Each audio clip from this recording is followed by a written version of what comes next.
আপনি একটা ধর্ষককে ধরে ধর্ষকের মেডেল স্ট্যাম্প বরাবর গুলি করেন। একটা মানুষকে ধরে আপনি শাস্তি দেন, আপনি দেন নাই মানে আপনি ধর্ষককে পালন করতেছেন।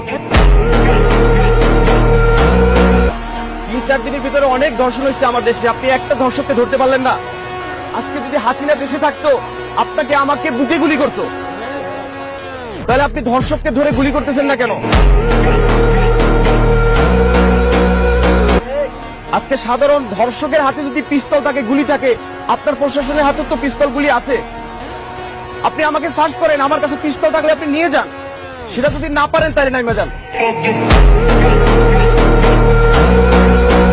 আপনি ধর্ষককে শাস্তি দিতে যদি না পারেন তাহলে আপনি চেয়ার ছেড়ে দেন, যে শাস্তি দিতে পারবে ওনাকে বসান।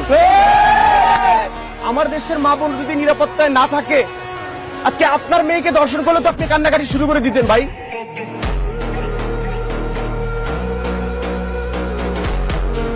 তাহলে আমার দেশের অন্য মেয়েরা যে ধর্ষিত হয় এটার কি কোনো মূল্য নাই? তাদের মান সম্মান নাই?